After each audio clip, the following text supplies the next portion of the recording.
Bonjour à tous, je vous salue avec le salut de l'islam. Assalamu alaikum wa rahmatullahi wa barakatuhu.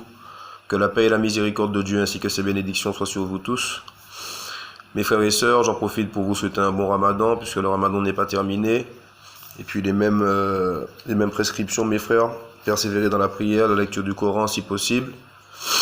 Les aumônes, Inch'Allah. Les prières surérogatoires, Inch'Allah. Et faisons en sorte que nos œuvres nous soient récompensées ici-bas comme dans l'au-delà, Inch'Allah, qu'Allah nous pardonne nos péchés et qu'Allah nous accorde, Inch'Allah, le paradis. Alors mes frères et sœurs, je fais cette vidéo suite à quelques commentaires que j'ai eus sur ma dernière vidéo, qui concerne plus précisément les rabbins juifs qui attestent de la véracité de l'islam, où certains frères m'ont envoyé un commentaire, puisqu'à la fin de cette vidéo, nous avons le frère Ahmed Didat qui met en exergue, si on peut dire, le fait que le nom du prophète Mohammed, paix et bénédiction à son âme, est cité et mentionné à l'intérieur de la Bible, donc dans Cantique des Cantiques, chapitre 5, verset 16. Donc ces frères me mettent en évidence le fait que un frère qui s'appelle Karim El-Hanifi, je pense que la plupart d'entre nous on le connaît, il a réfuté cet argument. Donc, moi, on me demande mon avis là-dessus. Alors, tout d'abord, mes frères, je ne suis pas un savant. Je le dis plein de fois dans mes vidéos ou dans les commentaires, je ne suis pas un savant. La science que j'ai, elle est infime. D'accord? On va dire que Allah m'a permis de discerner un minimum de choses, comme plein d'autres personnes, comme vous-même qui suivez ou mes vidéos ou celles d'autres personnes. On prend le bon là où il est, on prend le mauvais et on le met de côté, on l'écarte. D'accord? Et comme toute personne qui est en quête de vérité, moi je suis en quête de vérité, comme le frère Karim El-Hanifi, moi j'ai vu sa vidéo concernant ce passage. Et il s'avère que le frère, il a tout à fait raison. Il n'y a pas d'ambiguïté là-dessus. En tout cas, ça c'est mon point de vue. Le frère, il a tout à fait raison. Et il a mis en exergue que le mot Mahamadim, non Mohammadim, mais Mahamadim, c'est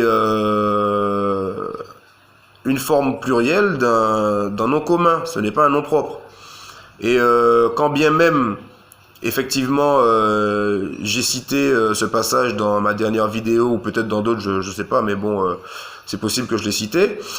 En ce qui me concerne, ça n'a jamais été un élément déclencheur pour dire que le verset ou le nom du prophète aurait été cité, sallallahu alayhi wa sallam, est un verset qui annonçait son avènement, loin de là. Ça n'a jamais été un verset sur lequel je m'appuie, en tout cas un argument sur lequel je me serais appuyé pour dire voilà, le prophète est marqué dans la Bible. Non, non, non, pas du tout, bien au contraire.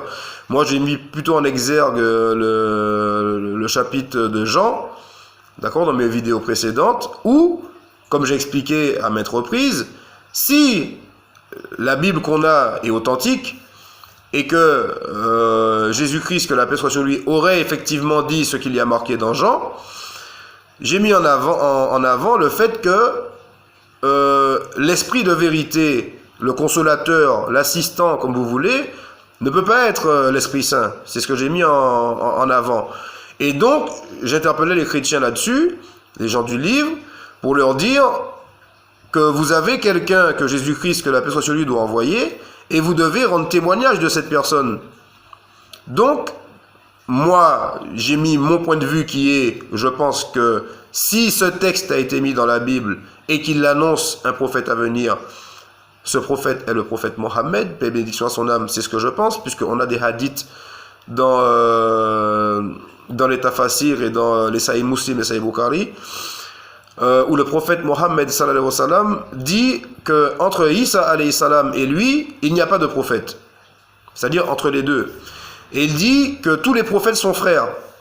D'accord? Donc Isa, Moussa, Noé, Jonas, tous, ils sont frères entre eux. Ils ont prêché la même religion, le même monothéisme. Donc, moi j'interpellais juste les chrétiens sur ça pour leur dire, bon, si vous n'acceptez pas que ce soit le prophète de l'islam, paix et bénédiction à son âme, bien que l'alliance que Dieu a fait avec Ismaël, comme avec Israël, dans la Genèse, au chapitre 17, verset 20, l'alliance, elle est là.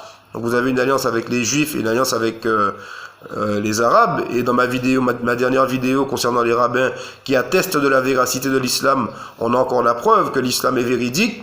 et que l'islam remonterait bien avant l'époque de Noé, alayhi salam, voire même l'époque d'Adam, alayhi salam, et ce qui serait logique, puisque lorsqu'on prend l'exemple d'Adam qui était au paradis, que la paix soit sur lui, Dieu lui a donné, on va pas dire des commandements, mais il a eu un commandement, Adam. Allah exalté soit-il, lui a dit, au paradis, tout est halal, sauf une chose, cet arbre qui est là-bas, tu ne dois pas y toucher. D'accord? Donc, même là-bas, au paradis, il y avait un commandement qu'il devait respecter. Donc, quiconque se soumet au commandement d'Allah, quiconque se soumet à la volonté d'Allah, quiconque se soumet à la volonté du Créateur, il est musulman. Donc, en islam, c'est ce qu'on a comme... un musulman, c'est ce qu'il est, il est soumis à la volonté de Dieu. Adam, que la paix soit sur lui, était soumis aussi à la volonté de Dieu. Maintenant, si les chrétiens ne comprennent pas qu'un musulman, ce n'est pas ce qui passe à BFM TV, quelqu'un qui a un AK-47, qui laisse pousser sa barbe, qui dit Allahu Akbar, et qui a un drapeau où c'est marqué La ilaha illallah Muhammadan Rasulullah, et qui tue des gens, et qui ne prend pas le temps de lire le Coran, ne serait-ce que les quelques passages qui nous invitent à préserver la vie d'autrui, ou à se défendre lorsqu'on est attaqué, excusez-moi, mais ça n'a rien à voir avec l'islam. Vous allez dans un dictionnaire Larousse, vous allez voir qu'est-ce que ça veut dire l'islam, qu'est-ce que c'est qu'un musulman. Et donc un musulman, il se soumet à la volonté de Dieu. Donc il est normal que les juifs, dans leurs écritures hébraïques, reconnaissent que le prophète Mohammed, paix et bénédiction à son âme, adorait le même Dieu qu'eux. Puisqu'il n'y a pas 10 000 dieux, il n'y en a qu'un qui a créé toute la terre et les cieux et tout ce qui existe entre eux. Il n'y en a qu'un. Donc les juifs, ils le savent. Et ils vous disent que si le prophète Mohammed, paix et bénédiction à son âme, est venu et a prêché au nom de Dieu, au nom du Créateur de toutes choses, même s'ils ne l'ont pas accepté, ils ne peuvent pas dire c'est un faux prophète. D'accord? Donc ça, c'était une parenthèse. Donc pour revenir sur le nom du prophète cité dans la Bible, vous n'allez trouver nulle part dans la Bible le nom du prophète Mohammed, paix et bénédiction à son âme. Ce n'est pas marqué. Puisque... on a eu pas mal d'altérations, entre autres, et de changements de noms. Les noms propres n'ont pas été conservés. Alors ça, c'est une question qu'il faudrait poser à ceux qui ont imprimé la Bible, dans différentes langues. Pourquoi vous n'avez pas conservé les noms propres? Alors, vous avez gardé le nom d'Adam, alayhi salam, et pourquoi vous avez mis Jésus, Jonas, Joseph, alors que c'est pas leur vrai nom? Bon, c'est quand même une question que je me pose. Après, dans les commentaires, il y en a certains qui disent « Ouais, mais dans le Coran, on trouve Issa. On trouve Issa, on trouve pas Jésus. » Oui, mais le Coran, même s'il dit Issa, il fait référence à Jésus d'une part. Et la langue arabe, si je ne m'abuse ou si je ne me trompe, elle est quand même cousine, elle est très proche de la langue hébraïque. Donc, ça n'a pas la même prononciation. C'est tout à fait... je vois pas, il est où le problème. Ça n'a pas la même prononciation, Jésus...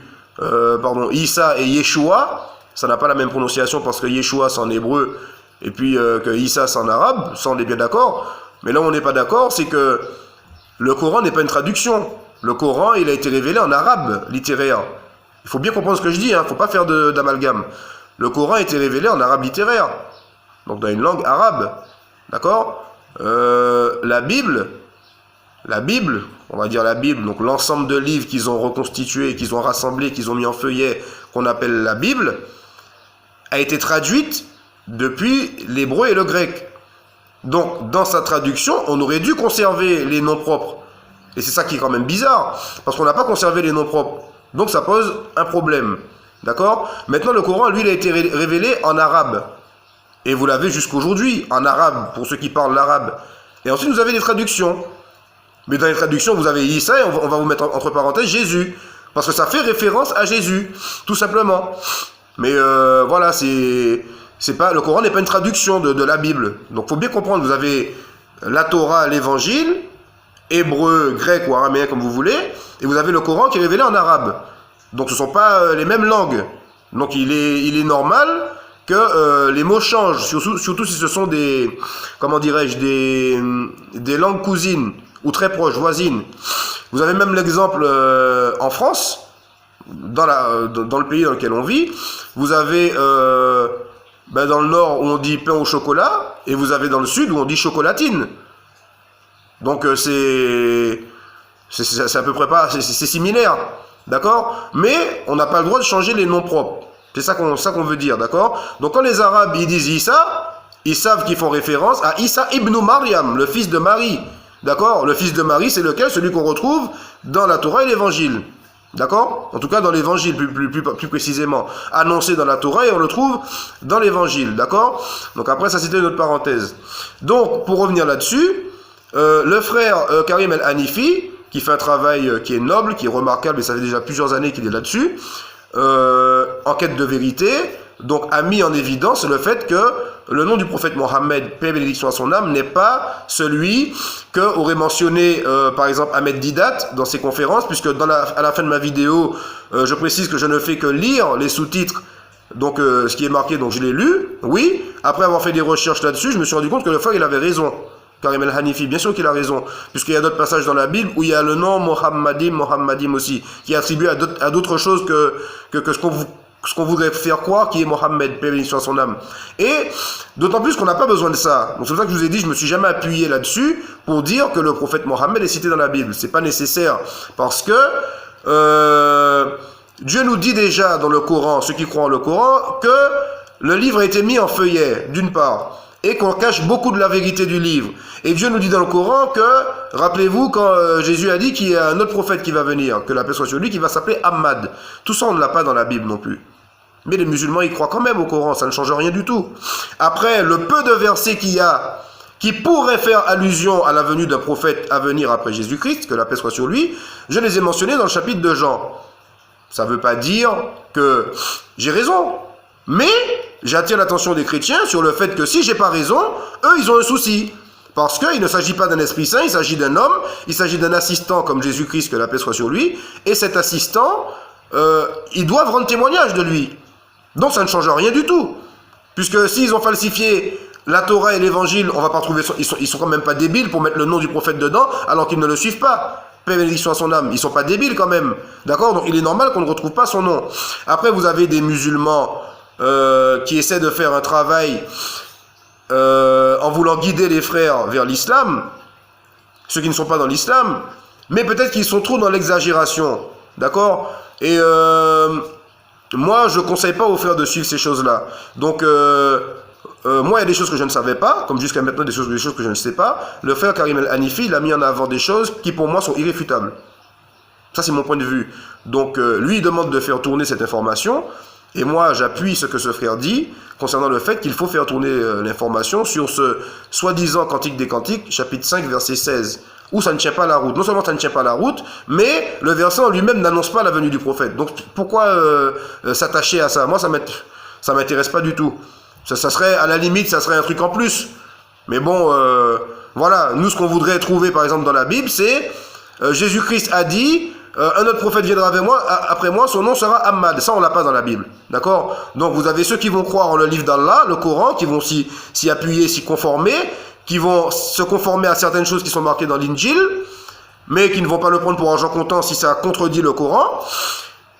Et de l'autre côté, vous allez avoir ceux qui vont lire le Coran, qui ont déjà lu l'Évangile et qui ne vont pas croire au Coran parce que, tout simplement, en ayant feuilleté leur Bible maintes et maintes fois, ils ne vont pas trouver le nom du prophète Mohammed, paix et bénédiction à son âme. Voilà. Donc, mes frères et sœurs, je répète encore mon point de vue là-dessus. Je suis tout à fait d'accord avec le frère Karim El-Hanifi. D'ailleurs, il y a quelque chose qui m'a bien fait rigoler. J'ai vu qu'il a fait une vidéo avec l'abbé Pagès. Alors, je le connaissais déjà dans le passé, ce curé ou ce prêtre, mais une vidéo qui parle du prophète Mohammed, paix et bénédiction à son âme. Intitulé Mohammed est-il un vrai prophète selon les critères bibliques, d'accord? Et le débat qu'il a fait le frère Karim El-Hanifi avec l'abbé Pagès est très intéressant pour moi. En tout cas, moi qui suis musulman, ça m'a fait rigoler. Qu'est-ce qui m'a fait rigoler? L'attitude de l'abbé Pagès, c'est très grave. Et non mais c'est abusé. Et j'espère que les chrétiens qui ont vu cette vidéo vont quand même se rendre compte de l'orgueil que cet homme a. C'est plus de l'orgueil qu'il a, cet homme. Il accepte de faire un débat avec le frère Karim El-Hanifi, mais il n'accepte pas de répondre aux questions qu'on lui pose. Et pendant tout le débat, il n'a pas réussi à répondre aux questions qu'on lui pose, qui était simple.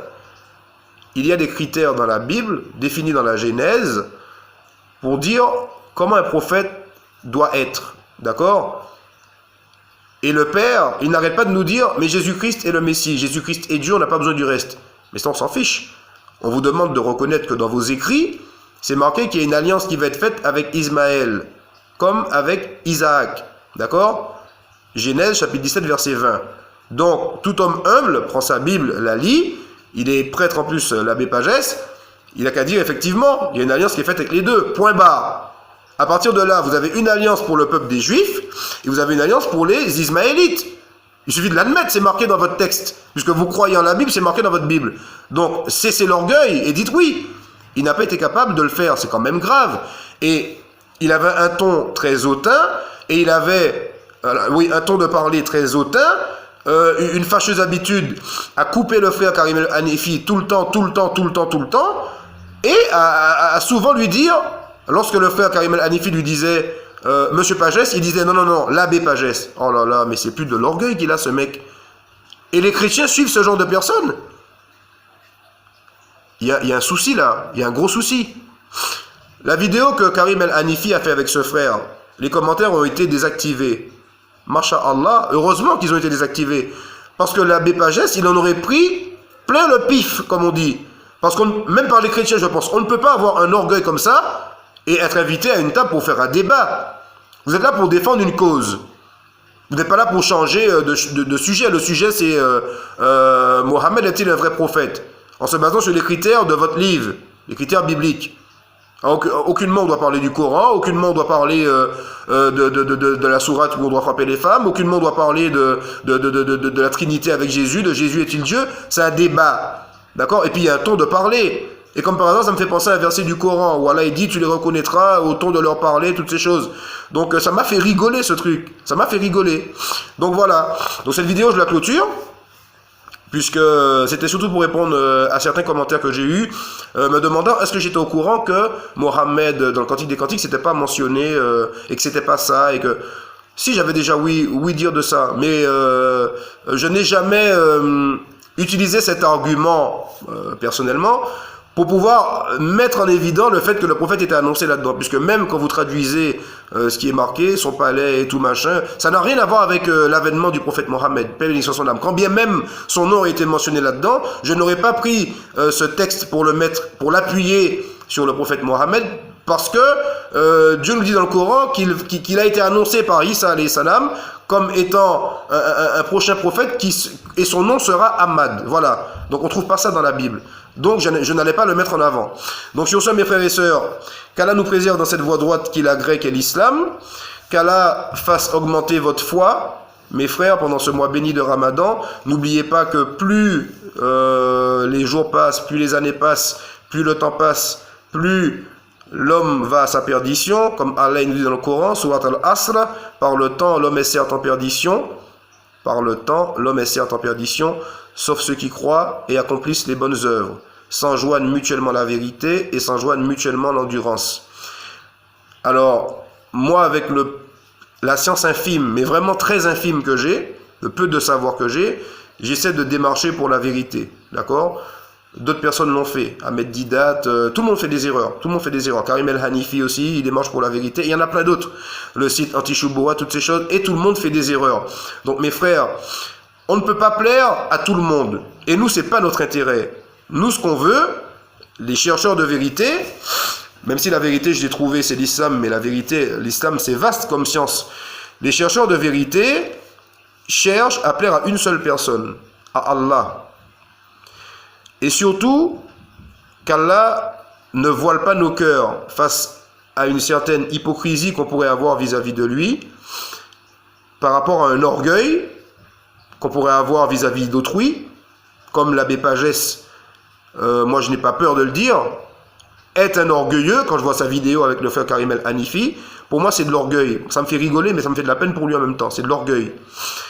Et je pense que la pire des choses, c'est d'arriver devant Allah et qu'Allah nous dise tout ce que tu as fait, tu l'as pas fait pour moi, tu l'as fait pour que les autres disent que tu as fait des choses. Alors, moi le premier, déjà qui n'ai pas beaucoup de science, qu'Allah m'en préserve, et qu'Allah préserve tous ceux comme le frère Karim El Hanifi qui font des vidéos comme ça, de l'orgueil, du kibr, parce que l'homme, il a été créé faible, et l'homme, il aime, entre guillemets, être flatté. Être flatté comme la femme aussi, mais on va parler de l'homme d'abord, puisque l'homme il aime être flatté, il aime qu'on lui fasse des compliments, c'est tout à fait normal. tu es éloquent, tu connais beaucoup de choses. Non. Alors, moi, je connais pas beaucoup de choses. Donc, il y a des frères qui m'ont demandé dans certains commentaires, est-ce que tu ne peux pas faire une vidéo sur le Ramadan? Ou, mais mes frères, je ne suis pas un savant, je ne suis pas un imam. Et quand bien même je serais un savant, il y en a d'autres avant moi qui sont bien plus intéressants que moi. Donc, je ne veux pas dire ça aux gens pour les recaler ou quoi que ce soit. Moi, je ne suis qu'un être humain comme vous, qui a lu un petit peu et qui a raisonné un petit peu, et qui le met en avant pour que, Inch'Allah, certains frères parmi nos frères chrétiens raisonnent, et qu'Allah, il accepte leur envie de raisonner, et qu'Allah, il leur ouvre la poitrine à l'islam, puisque c'est Allah qui ouvre la poitrine à l'islam. Mais je ne peux pas me permettre, même si je connais des choses là-dessus, hein, le ramadan, les djinns, tout ce que vous voulez, j'en connais des choses, je lis, mais je ne peux pas me permettre, en tant que connaisseur de ce que j'ai comme science, et connaisseur de la largeur, de l'immensité de la science islamique, je ne peux pas me permettre de dire, bon voilà, je vais faire une vidéo sur... Honnêtement, je ne peux pas me permettre. Je ne peux pas. Donc essayez de le comprendre. Même si vous auriez voulu, je ne peux pas. Parce que Allah, il voit ce qu'on fait. Je ne fais pas des choses pour plaire aux gens. Je ne vais pas prendre un livre et répéter ce qui est marqué dans le livre. Non, ça ne sert à rien du tout. Donc je vais plus mettre en avant un raisonnement, comme je l'ai fait dans mes précédentes vidéos. Il y a un verset de la Bible qui appellerait peut-être à un autre prophète à venir après Isa alayhi salam. Même si on sait, selon le Coran, qu'ils ont falsifié l'Injil et la Torah. Les musulmans, ils n'ont pas de preuve de ça. Ils sont peut-être en quête de preuve de ça, mais pour l'instant, on n'a pas de... Il n'y a aucun rabbin qui a dit... Enfin si, il y a quand même des rabbins qui ont dit qu'on a falsifié la Torah. Je me trompe, il y a des rabbins qui l'ont dit. Mais bon, on n'a pas de trucs comme ça. Donc nous, on fait confiance à Allah, il nous le dit. Après, moi, dans certaines de mes vidéos, j'ai mis l'accent sur... Il y a des contradictions dans la Bible. Il y en a. Donc s'il y en a des contradictions, donc ça veut dire qu'il y a eu altération du message. Falsification, ça viendrait après. Ça veut dire... falsification, ça veut dire volontairement, on aurait rajouté quelque chose dedans. Alors ça a été prouvé scientifiquement par certaines personnes, comme le docteur, ou plutôt le théologien Bart Ehrman. Mais bon, j'ai pas trop parlé de lui non plus. Parce que je voudrais que ça vienne après, ça, par la suite, que les chrétiens le découvrent par la suite. Qu'ils aient d'abord trouvé la vérité et que par la suite, ils découvrent ce monsieur. Puisque ce monsieur, par A plus B, il vous prouve comment Jésus-Christ, que la personne sur lui, a été adoré par la suite, les choses qui ont été rajoutées dans la Bible, puisqu'il a accès au manuscrit, lui. Et c'est pas le seul. D'accord? Et il ne connaît rien à l'islam. D'accord? Donc ça, c'est à force de faire des recherches qu'on trouve quand même des gens qui prouvent la véracité du Coran. D'accord? Donc sur ce, mes frères et sœurs, je clôture cette vidéo. Je vous souhaite une bonne fin de mois de Ramadan, puisqu'on arrive pratiquement à la moitié. N'oubliez pas les 10 dernières nuits, Inch'Allah, pour pouvoir mettre les bouchées doubles, Inch'Allah, puisqu'on sait que Allah va accorder à certaines personnes le paradis pendant ces 10 dernières nuits, pendant ce mois béni du mois de Ramadan. Qu'on soit sincère vis-à-vis de nous-mêmes, qu'on essaie de ne pas nous médire entre nous, la médisance. Dans les commentaires, j'en vois certains, nous sommes frères, messieurs, c'est pas la peine qu'on s'envoie des sobriquets, comme on dit, ça sert à rien du tout. On est frères, on croit en Allah, déjà c'est important. Et on vit une époque où l'islam est assez diabolisé comme ça. Donc on a un devoir en tant que musulmans de s'entraider, déjà dans la Oumma, et puis d'aider ceux qui sont dans le besoin, de donner aux pauvres. Moi je suis souvent sur Paris, il y a pas mal de musulmans et de musulmanes qui sont... Ben, vous les voyez sur les portes, hein, porte de Clichy, porte d'Auteuil, ils sont un peu partout. Ils n'ont pas à manger, des fois ils ont des enfants, ça fait mal au cœur.